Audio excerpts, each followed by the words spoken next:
na na na na na na na na na na na na. Welcome back to Movies TV Mag, my long-suffering DC and Doctor Who fans. We are talking Doctor Who and DC today, as we did yesterday. First of all, I'm going to discuss how Stephen Moffat became the voice of reason to Doctor Who fans. It's insane, isn't it? And I'll tell you how he became the voice of reason to me specifically.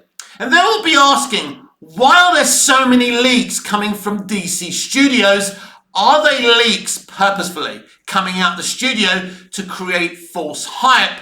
Or do they have a leakage problem? We'll be talking about that later on in the video. But first of all, how did Stephen Moffat become the voice of reason to Doctor Who fans?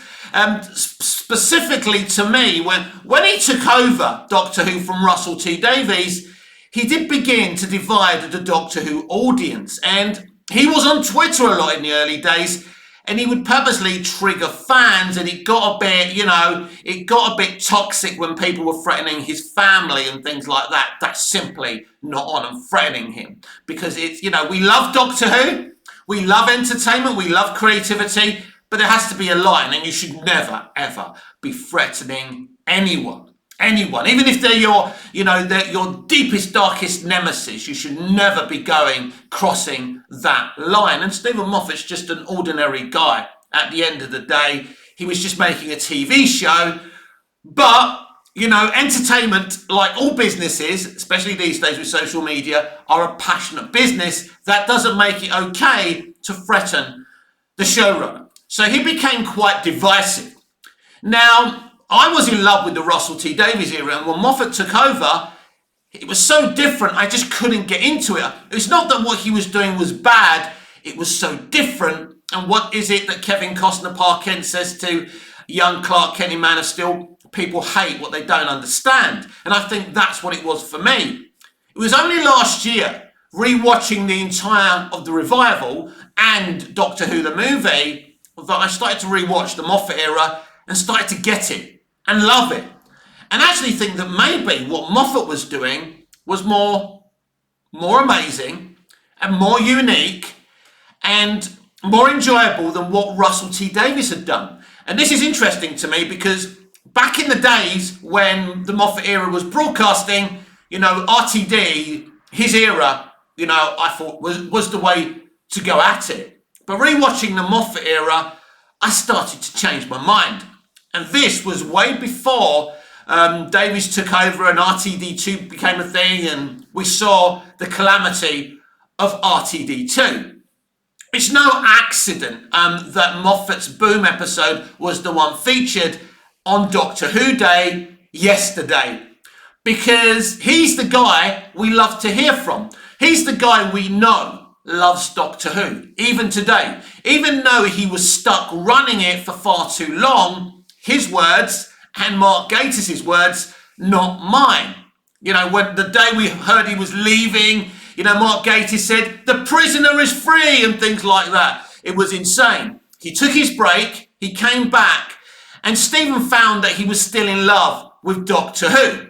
As I am, even though we've had these couple of lean eras, as far as I'm concerned. And one thing I'd say to Chris Chibnall, at least the Chibnall era had a definitive vision. RTD2 is gobbledygook. It has nothing. So it's no accident that, Moffat came back to do Boom, and I was very excited. I was shocked he was coming back after the whole talk of him being a prisoner on Doctor Who and held hostage by the BBC and all of that. He came back, he's still in love with the show, as we all are, even, despite everything that's going on right now.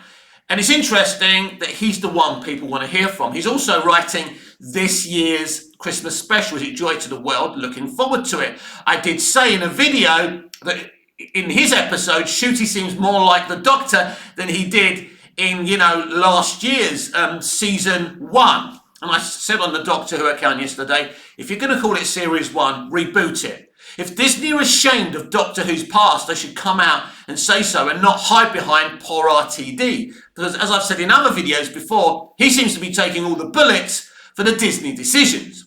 And the stuff that he's saying, like, oh, the Sonic being too dangerous and let's make it look like Ziggy from Quantum Leap, these are Disney things, That is an Americified Sonic. It's not a Sonic screw. It may be a Sonic, but it's not a bloody screwdriver. Doctor Who has become a bad joke. So Stephen is becoming the voice of reason.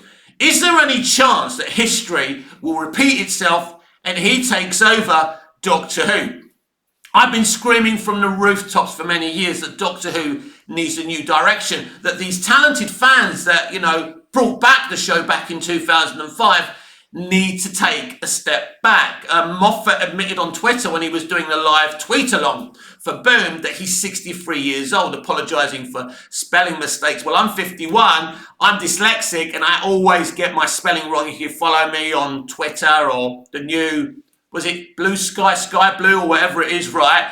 So I don't punctuate because I'm dyslexic. My spelling is disgusting. I have to check everything I write. It's really, really hard.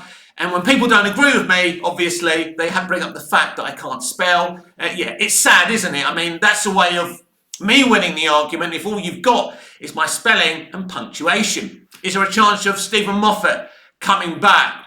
Don't be surprised. Don't be surprised. I mean, as I say, I've been saying we need a new direction with Doctor Who. We need a fresh breath. I was talking about how do you deal with the timeless children yesterday and the bi-generation. And there's lots of exciting ways you can move forward with those storylines, including ignoring them and saying that the master, corrupted the Matrix. But you can also embrace the timeless children and make it something quite exciting because, Chibnall never had any intention of expanding on it. And I said, accidentally, he actually created an interesting little concept that he didn't want to deal with. His motivations weren't storytelling, weren't to be, creative. It was all about, rewriting Doctor Who history. I think there's a big chance that Moffat comes back to run Doctor Who. And I don't think Disney are coming back for season 3. I'm sure they'll find someone. We'll see if Doctor Who can survive. It's very, very interesting to me as well that the Radio Times did a little article, because it was Doctor Who Day yesterday, saying Doctor Who fans shouldn't be afraid of Doctor Who being cancelled. I don't think a lot of fans are afraid. I think they think it needs another 20-year rest. I think it just needs someone with a passion, with a fresh mind, a fresh look at it to reinvigorate Doctor Who again, like RTD did back in 2005. Now, over to DC. Now, ever since DC Studios has opened its doors, even though it's not an independent studio, it's just a logo, and despite what James Gunn would have us think, he has bosses. Peter Safran is his boss, Abby and DeLuca are his bosses, and Zaslav is his big boss. He's not really a CEO. He's the lead creative, head at DC Studios. He's the showrunner of the DCU. That's it. It's still a huge responsibility, but I don't call that a CEO. And I don't know why he is called the co-CEO of DC Studios or what that even means. He's no CEO I've ever met before. But anyway, I digress. There's been a lot of leaks at DC Studios from the very beginning. Now, we used to complain about the leaks coming from the DCEU, before DC Studios. But looking at it now, the leaks coming from DC Studios is like a tsunami. And it's interesting because James Gunn, we thought, could control all of this because he's always been very hot at shooting down rumours. So where are these leaks coming from? Are they real leaks? No. I believe the studio or the DC logo or WB even are leaking this stuff on purpose. And now and again, when James has got time, he comes out, that's fake, that's fake, that's fake, maybe a little bit true.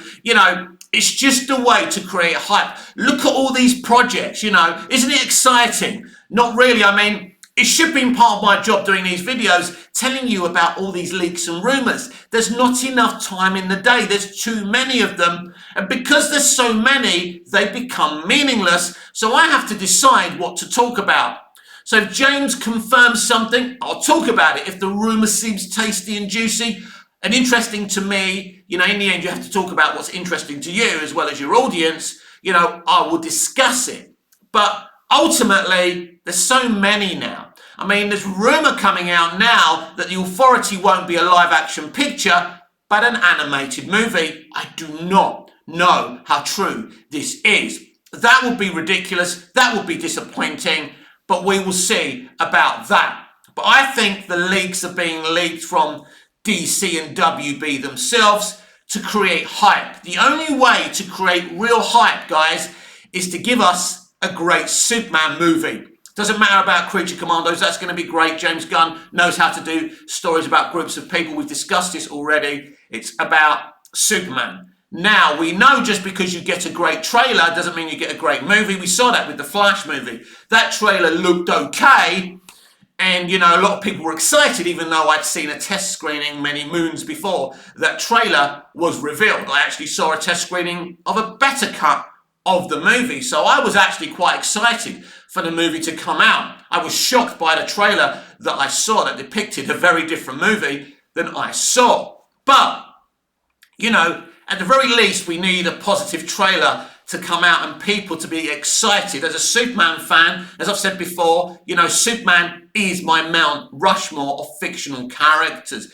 Most people go to church on Sunday. I have Superman Sundays. I watch Look Up in the Sky, the amazing story of Superman documentary. You know, Heart of a Hero, which is a mini documentary about Sir Christopher Reeve. You know, lots of different documentaries. A whole, you know, 2-hour, 3-hour documentary about Superman 78. Every Sunday is my day to honour my faith in Superman. He keeps me happy. He keeps me motivated. He's a wonderful character that deserves to be celebrated.